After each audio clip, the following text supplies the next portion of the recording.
So Dow is a different company. It's merged with DuPont. It's split off into, is it 2 or 3 companies? What is Dow right now?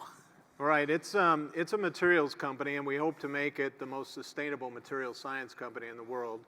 About half of our business is in plastics. We also have big business in polyurethanes, intermediates that many people use in things like coatings and consumer products, silicones, which is a big part of our business, and then coatings and monomers, coatings for architectural coatings like paints, buildings, industrial coatings like aircraft and big steel structures, things like that. So are you no longer the Dow chemical company? Are you just Dow? We're Dow, that's Okay. right. When we spun out, we had an opportunity, I think, to change the view of the company. We took on a tagline called Seek Together, and we put a new ambition out for the company, which was to be the most innovative, customer-centric, inclusive, and sustainable material science company in the world. That's a change. Historically, a mission statement for Dow would have looked like the largest and most profitable chemical company in the world. But I think the time is we have to make this move because we are an integral part of transforming this world and this economy into the future that I think everybody here wants. So what does it mean to go from being a chemical company to being a material science company? I mean, I know what it means, you know, conceptually, but from you as and with sustainability embedded into that and inclusivity and everything else, what does that really mean in terms of how you steer the ship? Is it, it's not just symbolic? No, it's more than that. I would say in the old business of chemistry, there was, if you were a chemical company for many, many years, everybody thought you had to have access to all the elements and all the products, and you had to have the ability to make anything out of everything. That isn't the chemical company of the future, in my view. The material science company is really designing materials for the future that the marketplace needs, but that also fit the kind of environment that we want to be in. And so it's not everything to everybody, which might have been the old chemicals company, or it's not we're in a molecule and we're going to make everything we can out of that molecule and go downstream. It's much more customer and market focused, and it has to listen to the pressures from the public and what's happening from the public. And I'd say that's the other big change. So part of the pressure, there's a couple of pressures I want to talk about, but part of that is to keep molecules in play through circular economy. How does that change how you think about molecules and materials?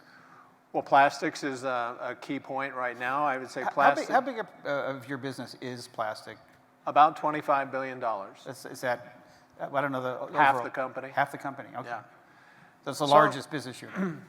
We're one of the largest plastics players in the world. And so we've been in this game for a long time.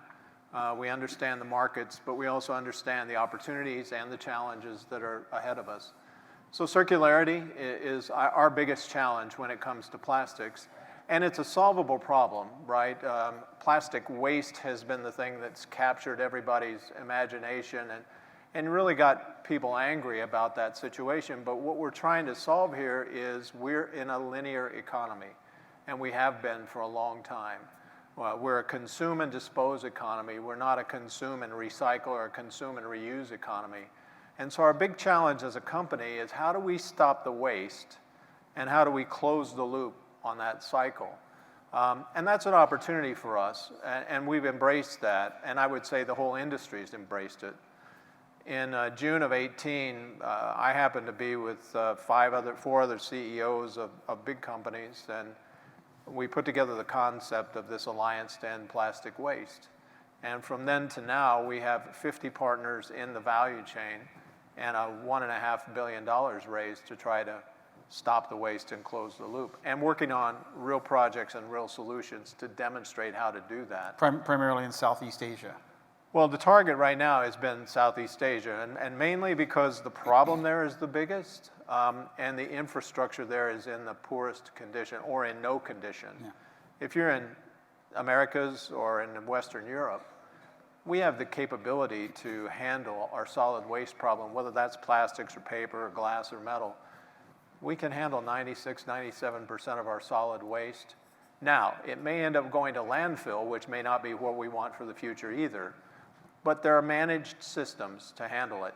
If you go to Southeast Asia, if you go to India, if you go to any developing country, chances are 75% of that waste goes into an open dump. In many cases, that open dump may be 100 meters away from a beach. Right. And when weather comes, everything else happens, it washes right out to a river, could wash out right directly into the ocean. So what is Dow's goal, commitment, aspiration around materials and circularity? Internally, we want everything that we make for a brand owner, a consumer, to be 100% recyclable. So anything that you would buy in the store, you would have the ability to put it back in and recycle it. We want to stop the waste, so through alliances, we want to get infrastructure in place that does that, and then we want to facilitate closing the loop. And that means looking at that waste material as a raw material for future products. We've launched products last year that have up to 70% post-consumer recycled material in them. In that regard, I guess you could say the other goal is we have to create the circular economy, not alone, but with all the value chain partners. And do you see that some of those polymers, some of those molecules start to become renewable or come from renewable sources? Because that's the other thing I want to get to, is that your business is entirely dependent on fossil fuels.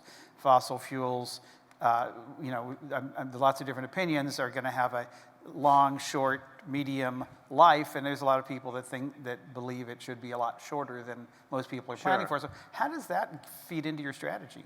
So let me talk about renewables and biodegradable maybe for a minute, and then I'll get into fossil fuels. On the renewable space, there's been a lot of pressure for many years to look at renewables or maybe plant-based routes to making plastics. We took a foray into that as well in Brazil. And we looked at Brazilian sugarcane as a way to make plastics from sugarcane. You run up against some real sustainability issues around land use and the environment. One world-scale plastics plant, 128, maybe 160,000 hectares of sugarcane for one world-scale plastics plant. We have about 40 of those around the world, and we're 10% of the world's production. So 400 world-scale plastics plants, 168,000 hectares. You're going to have a very hard time with land management and sustainability if you want to go to renewables for plastics. But how about waste products, egg waste in particular? Isn't that a feedstock? And I've seen municipal solid waste as a potential feedstock for plastics. Could be. I've seen concepts of composting materials to be able to make some sort of a fossil fuel-like product that you could then use again. We have a ways to go. It will be an issue of quality, because when you get into food packaging, you get into some limitations as well. Sure. And biodegradability is a tough one, because while all of us would like for everything to be biodegradable, the purpose of a package is to protect the contents. And the minute you put it into contact with something that's got oxygen in it, it starts to degrade. And so as a food packaging company, you look at that and you say, boy, we've been extending shelf life for years and trying to deal with food waste that way. Biodegradability may take us back a big step. Yeah. And you ask about fossil fuels. And so I would tell you that our industry is an energy-intensive industry. And all of this comes down to, anytime we're dealing with carbon, climate, plastics, all comes down to an energy equation. For us, half of the fossil fuels that we use actually get converted into the finished product. They don't get burned. So not all fossil fuels are bad here. And our industry's had a lot of experience of making improvements on greenhouse gas emissions while we still use fossil fuels. So from 2006 to today, we've grown our business and reduced our fossil fuel emissions by 20%. We've done that through alternative energy use. So we're one of the top 25 alternative energy users in the world. By 2025, we'll be using about 750 megawatts of alternative energy. We've done it through, when I joined Dow in the 80s, we had been making the shift from coal to natural gas for our power plants, and that's already happened, so we don't use coal to fire our plants anymore. That was a big step change improvement. But as we look forward, natural gas has allowed this country, we've doubled natural gas production in this country, we've dropped methane emissions 25%, and we've dropped CO2 emissions 25%. And we've done it by making the shift from coal to natural gas. The challenge we get sometimes is everybody says natural gas is a bridge to nowhere. Well, we have to define what that future point is, because today for an energy-intensive industry, there isn't a better solution. Wind and solar is not going to allow us to operate and provide what the world needs, so it would stunt economic growth. But we've got to define that end point, and that could be a next generation nuclear that's safer than the one we have today. We haven't designed that yet, and we have to. So that's the energy powering your business and your customers' businesses, but it sounds like you've pretty much hitched your wagon to fossil fuel feedstocks for a long time. I think we'll be in that space for a long time, but it doesn't mean that we can't get to carbon neutrality. Does that concern you at all, given the pressure that's ramping up really pretty astonishingly against fossil fuels and shutting off those valves much sooner than I think certainly the industry would have liked, but even the economists, I don't know how this is going to go. But given the climate crisis, given the way it's going, and given just this pressure on the fossil fuel industry, is that a risk for you? I think a lot of the pressure right now is heavily on the coal industry. I think natural gas is an excellent bridge to where we need to go for the future. I agree with you. I don't think the pressure is going to go off anytime soon. But I think as companies, if we embrace the commitments to carbon neutrality, we can get to that future without necessarily having to ban all fossil fuels. And when you get into banning anything, banning plastics, banning fossil fuels, you drive yourself sometimes into an alternative that isn't competitive or an alternative that doesn't provide what you need for the future.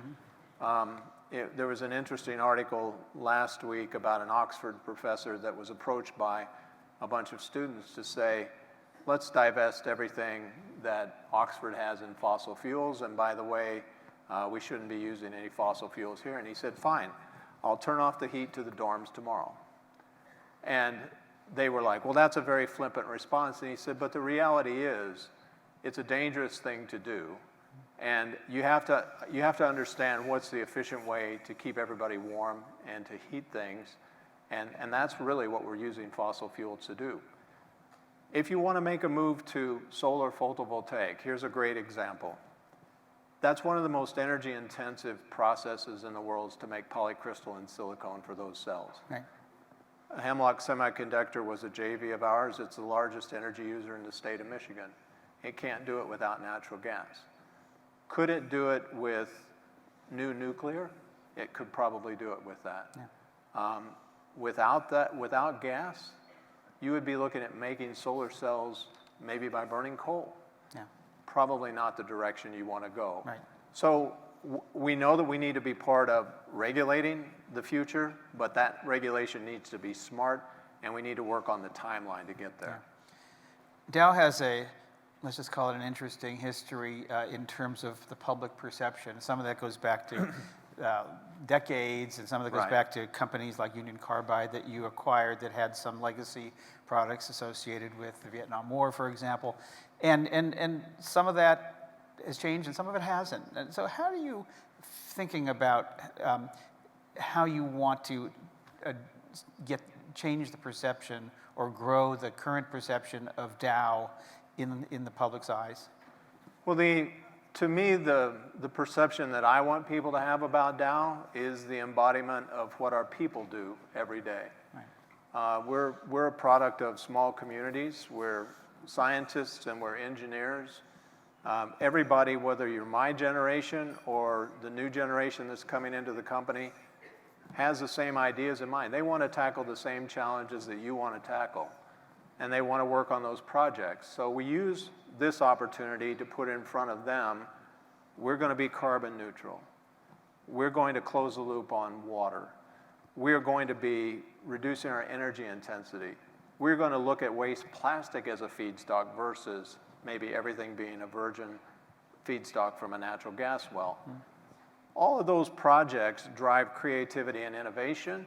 And by the way, those are the projects everybody wants to work on. And so it empowers the organization to stand up and tackle that issue. We work with products that are hazardous. That's the nature of the chemistry business. We do our absolute best to make sure there are no incidents and accidents, but it isn't a perfect world. And so what we try to do is make sure safety is at the forefront of what we do, make sure environmental impact is at the forefront of what we do, protecting our people and our planet is #1 priority, and our integrity is the most important thing that we have. And that has to shine through. If you ask our customers, I always say 8 out of every 10 or 9 out of every 10 projects we have today are sustainability projects, every new product. And it's all driven by our customers. They're trying to solve these challenges. Talk about how you see these, how do you describe these or define a sustainability project? That's an interesting stat. Okay, in packaging, for example, Nestle just announced that they would buy $2 billion of post-consumer recycled material. That's a great opportunity, that's a great challenge. We don't have the loop closed yet to have enough raw materials to maybe be able to supply them $2 billion of post-consumer recycled material. But instead of going to the customer and saying, we don't have the ability to do it, we have to embrace that challenge, and we've got to come back and create the circular economy to make it happen. So we look at projects like in the Netherlands. We've got a project going today with Phoenix Ecology Group. Most plastic recycling today is mechanical recycling. There's a limit to what you can do with that. We're looking at chemical recycling of plastics. Can I take it back to a monomer or feedstock that goes back through the plant again? And in that way, you've got a full recycle loop, a lot like the alumina industry has with an aluminum can. So we're going to prove out that technology, and we prove that out and then scale it up. We look at that $80 to $120 billion of waste product that's out there as feedstock, and we close the loop on that feedstock. Yeah. That's a different kind of thinking. Historically, we might have gone out and signed a large contract for natural gas to help us build a new facility. We might sign that large contract for post-consumer recycled waste, and that's the feedstock that builds the new facility. Yeah.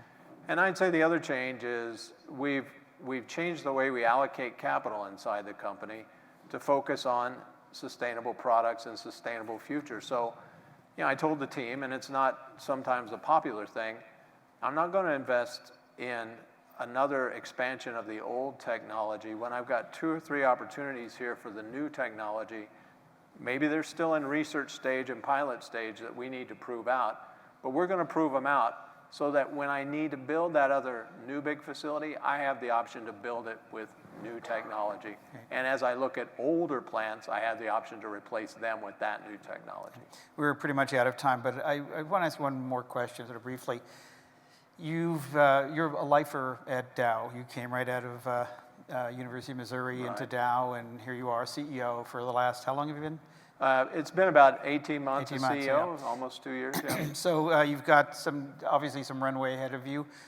What do you want your legacy to be? I want to take the company to a space where people look at us as a solution provider, somebody that they can reach out to, and that we'll work with them and collaborate with them to create this future world. That ambition of being the most inclusive and customer-centric, innovative and sustainable material science company is something we live every day, but I'm not sure that the public appreciates that yet. And when we get done, I hope they do. That sounds a little bit like a corporate comms answer, with all due respect to all of my corporate comms friends. What is your personal, how do you want personally, Jim Fitterling, we look back at the Fitterling era as CEO of Dow, what happened?